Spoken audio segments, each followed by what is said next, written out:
Hello viewers, welcome back to my channel আস্থা tutorial room. আজকে আমার ক্লাসে আমি তোমার জন্য ক্লাস 7-এর আমি পরিবেশ ও বিজ্ঞানের সেকেন্ড সেমেস্টারে স্কুল নম্বর 10টা সম্পূর্ণভাবে শর্ট কোশ্চেন আলোচনা করতে চলেছি।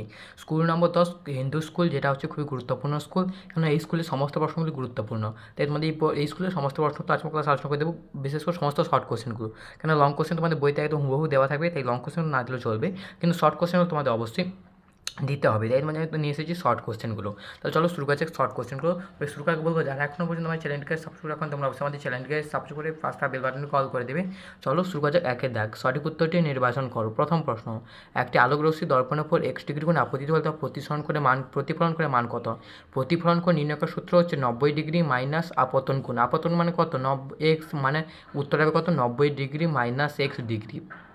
এরপরে কী বলছিল, লঘুতর মাধ্যমের ক্ষেত্রে প্রতিসৃত রশ্মি অপশান এ দেখোত্তর অভিলম্ব থেকে দূরে থাকে। যেহেতু লঘুতর মাধ্যম থেকে যাচ্ছে, তাই এটা অভিলম্ব থেকে দূরে সরে যায়।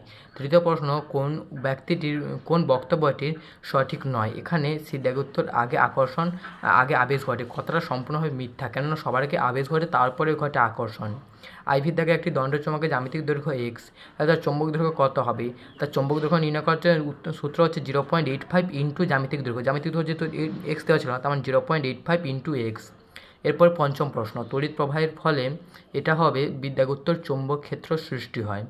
ভিআই দাগে নির্জল কোষে এটা হবে অপশান সি দাগুত্তর রাসায়নিক শক্তি তড়িৎ শক্তিতে রূপান্তরিত হয়।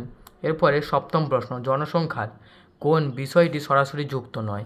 এটা হবে অপশান ডি দাগুত্তর চিরাচরিত শক্তির ব্যবহার কমানো। অষ্টম প্রশ্ন, জীবাশ্ম জ্বালানির থেকে পাওয়া যায় না, এটা হবে অপশান সি দাগুত্তর গোবর গ্যাস। এরপরে আইএক্স, পলাশ গাছে পরাগযোগ ঘটে, এই প্রশ্নটা খুবই গুরুত্বপূর্ণ। যেহেতু পলাশ গাছ বলছে, অপশান ডি দেখো তো পক্ষী বা পাখির সাহায্যে পলাশ গাছে তোমার পরাগযোগ ঘটে। দশম প্রশ্ন, আলুর স্ফীতকন্দ হলো আসলে অপশান এ দাগ উত্তর রূপান্তরিত বৃদ্ধভেদ কাণ্ড। এরপর দুয়ের দাগে নিম্নলিখিত প্রশ্নগুলির সংক্ষিপ্ত উত্তর দাও। প্রথম প্রশ্ন, এখানে বলছিল যে ফুলের গর্ভকেশর চক্রে একক কী? উত্তরটা হবে ডিম্বাণু। উত্তরটা হবে কি? ডিম্বাণু। এরপর দেখো কি বলেছিল, এখানে বলেছিল যে ফিউজ তার কোথায় ব্যবহৃত হয়? এই প্রশ্ন উত্তরটা হবে বৈদ্যুতিক সার্কিটে ব্যবহৃত হয়। উত্তরটা হবে কি? বৈদ্যুতিক সার্কিট। অ্যাকচুয়ালি এখানে যে ফিউজ তারটা, সেটা আমাদের শর্ট সার্কিট থেকে রক্ষা করার জন্য ব্যবহার করা হয়। তাহলে ফিউজটা কোথায় ব্যবহার করে? না, বৈদ্যুতিক সার্কিটে ব্যবহার করা হয়। তৃতীয় প্রশ্ন, মেরুজ্যোতি কী? চলো এই প্রশ্ন আমি তোমাদের দেখে দিচ্ছি।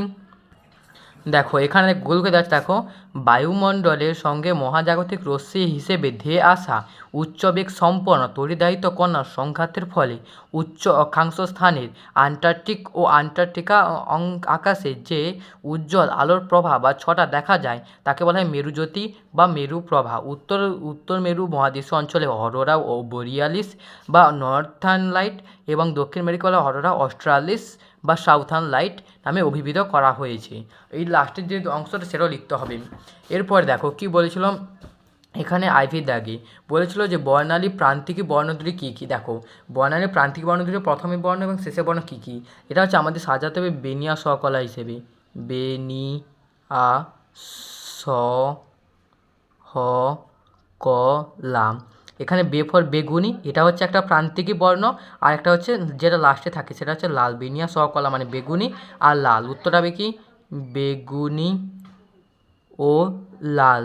হয়ে গেল দুটো প্রান্তিকী বর্ণ। এরপরে কি বলেছিল, আর পঞ্চম প্রশ্ন, মাটির হাঁড়ি পোড়াতে কোন শক্তি ব্যবহৃত হয়?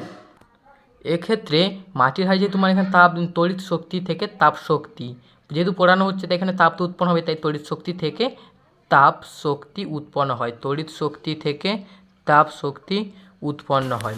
আমাদের দেখো এই স্কুলের সম্পূর্ণভাবে শর্ট কোশ্চেন আলোচনা করে দিলাম, তোমরা একবার দেখে নাও। এখানে হয়ে গেলাম তোমাদের সমস্ত শর্ট কোশ্চেনগুলো। আর বাকি যে প্রশ্নগুলো দেওয়া আছে 2 মার্কেরগুলো, এগুলো তোমাদের বইতে দেওয়া আছে, তোমরা নিজেরা করতে পারবে, তাই আমি এগুলো করে দিচ্ছি না।